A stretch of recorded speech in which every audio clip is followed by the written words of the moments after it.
Hello students, इस video में मैं लेके आया हूँ आपके लिए एक नई फंक्शन वर्ड जिसका नाम है condition in the past. Condition in the past यानी आप समझ रहे हैं भाई, लास्ट वीडियो में मैंने आपको बताया था कंडीशन शोइंग कंडीशन यानी शर्त, भाई खाली शर्त के बारे में बताया था। पास्ट वर्ड नहीं था, पास्ट से ही आपको आइडिया आ जाएगा। पास्ट का मतलब होता है भूतकाल। तो इसका मतलब हुआ कि भाई कंडीशन इन द पास्ट का मतलब हुआ आपका भूतकाल की कोई शर्त। भाई ऐसा हुआ होता तो ऐसा होता, इस तरह से जो वाक्य हैं मैं आपको एग्जांपल दे रहा हूँ। इसमें वाक्य में जो है सेंटेंस में एक तो आपके आ सकता है, ये मैंने 3 तरह के आपको बताए हैं। यहाँ पर तीनों लाइन अलग अलग हैं। आप जो आगे का 2 पार्ट होते हैं इसमें, तो आगे के पार्ट में आ सकता है इफ़ डैश डैश हैड, और जो कॉमा आता है और आगे के वाक्य में आएगा would plus have plus V3। Would के स्थान पर कई बार कुड भी आ जाता है, माइट भी आ जाता है, जैसा कि आप इस वीडियो में देख पा रहे हैं। पेज में मैंने लिखा हुआ है वुड, कुड और might plus have plus V3। Have के साथ में क्या आता है बेटा, V3 आता है।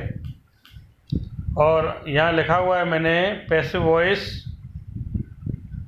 अगर पैसिव वॉइस का सेंटेंस है तो would plus have plus been plus V3। Passive voice में क्या आ जाएगा, बीन आपका एक्स्ट्रा आ जाएगा। आपको पहचानना है भाई शर्त में क्या फ़र्क है, कंडीशन में क्या फ़र्क है, और कंडीशन इन द पास्ट में क्या फ़र्क है। तो एक तो मुख्य फ़र्क ये है कि भाई यहाँ पर जो है हेड आता है सेंटेंस में। क्या आ रहा है, हेड आ रहा है। देख रहे हैं आप आगे का जो सेंटेंस है, कई बार ये आगे वाला सेंटेंस पीछे भी चले जाते हैं और पीछे वाले आगे भी आ जाते हैं, लेकिन वाक्य रचना मूल रूप से यही बनती है कि भाई हेड आता है। आप जब पढ़ोगे तो आपको समझ में आ जाएगा। तो पहला सेंटेंस मैं लेके आ रहा हूँ आपके लिए, if my brother had helped me. If यदि, माई ब्रदर मेरे भाई ने, मेरा भाई हैड हेल्प्ड मी यदि मेरा भाई मुझे मदद करता। शर्त हो गई, कौन सी शर्त हो गई, भूतकाल की। हेड कहाँ पे आता है बेटा, पास्ट टेंस में हम हेड का प्रयोग करते हैं। If my brother had helped me, तो क्या होता, यदि मेरा भाई मुझे मदद करता, I would have become a doctor. Become यानी होना।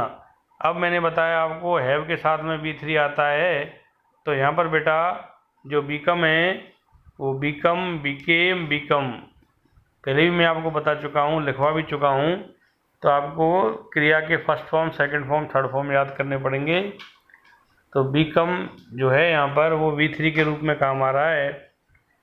तो यदि मेरा भाई मेरी मदद करता तो मैं डॉक्टर बन जाता। वुड आ गया फॉर्मूले के हिसाब से, वुड आ गया, हैव आ गया, वुड आ गया, हैव आ गया, V3 आ गया। देख रहे हो आप वाक्य में वुड, हैव और V3। तो इस तरह से बेटा ये कंडीशन इन द पास्ट के वाक्य बनते हैं। अगला सेंटेंस है if the rain had come on time. देख रहे हो आप, इफ़ आ गया और हेड आ गया। यहाँ पर भी जो कम है वो V3 के रूप में आई है, कम, केम, कम। ऑन टाइम यदि बारिश समय से आ जाती तो क्या हो जाता। अब ये जो सेंटेंस है सेकंड नंबर का, वो बेटा आपके पैसिव वॉइस है।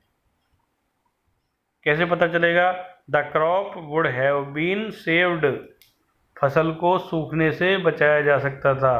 कर्ता यदि निष्क्रिय हो या पैसिव हो तो उसको हम कहेंगे पैसिव वॉइस, क्योंकि फसल को तो हमें बचाना पड़ेगा ना। तो if the rain had come on time, यदि बारिश समय से आ जाती तो the crop would have been saved, तो फसल को सूखने से बचाया जा सकता था। तो ये पैसिव वॉइस है, इसके लिए यहाँ पे बीन आया है। आपको वाक्य बनाने के नहीं है, पहचानने के हैं। डायलॉग भी आपको ऑप्शन दिया जाएगा। आगे मैं आपको एग्जाम्पल दे रहा हूँ, पहले भी दिए मैंने आपको एग्जाम्पल, तो उसमें से पहचानने आपको। 3rd नंबर का सेंटेंस है, if you had worked hard in board exam. यदि आप बोर्ड एग्जाम में कठिन परिश्रम करोगे तो क्या हो जाएगा, सॉरी करते।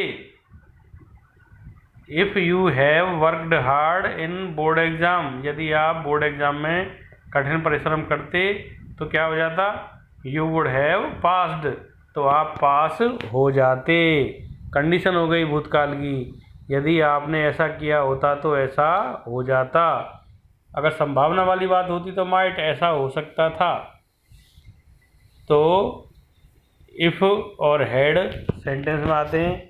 जैसा कि मैंने लिखा है यहाँ पे भाई, कई बार जो है केवल हैड आता है, इफ़ नहीं आता, ये भी आप ध्यान रखना। आप बोलोगे सर आपने तो इफ़ हैड बताया था, ऐसा नहीं है बेटा, कई बार वाक्य में हैड भी खाली आ जाता है। तो had the doctor come on time, यदि if had the driver come on time, यदि ड्राइवर समय से आ जाता तो क्या हो जाता, we would have reached our home on time, तो हम हमारे घर समय से पहुंच जाते। तो यहाँ पर बेटा क्या है, हैड आया हुआ है आगे। अब 5वें सेंटेंस में आप देखोगे, ऐसा तो मुख्यतः कम मिलता है देखने को, लेकिन फिर भी ऐसा नहीं होना चाहिए। सर आपने तो बताया नहीं था कि अनलेस आ गया, अनलेस कम आता है, लेकिन आ जाए तो आपको पहचानना है। Unless the doctor had arrived in time, unless the doctor had arrived in time, उसके बाद कॉमा दिया हुआ है। अनलेस का मतलब मैं आपको लास्ट वीडियो में बता चुका हूँ, कंडीशन वाले में unless is equal to if not, यदि डॉक्टर समय से नहीं आता। इस वाक्य का मतलब क्या हुआ, अनलेस का उपयोग कैसे करेंगे बेटा हम यहाँ पर, इफ़ नॉट, यदि डॉक्टर समय से नहीं आता तो the patient would have died, तो मरीज मर जाता।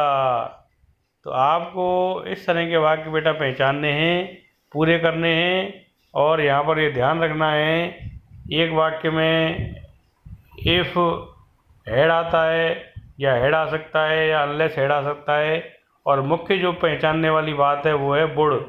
मोस्टली सेंटेंस में वुड हैव आता है, V3 आता है, और बहुत कम केस में कुड या माइट आपके बहुत कम आता है, मोस्टली आता है वुड। लेकिन ऐसा नहीं है कुड या माइट आ जाए तो भी आपको पहचान जाना है कि भाई कंडीशन इन द पास्ट है, और हैव दिया होगा आपको साथ में, और V3 दिया होगा। तो आपको बेटा पहचानना है। कोई प्रॉब्लम हो मुझे शेयर करो, आप बताओ, समझो। एक एक करके हमारी सारी फंक्शन वर्ड पूरी हो रही हैं, मैं आपको करवा रहा हूँ, आप वीडियो देखते रहिए। कोई प्रॉब्लम हो शेयर करिए। Thank you.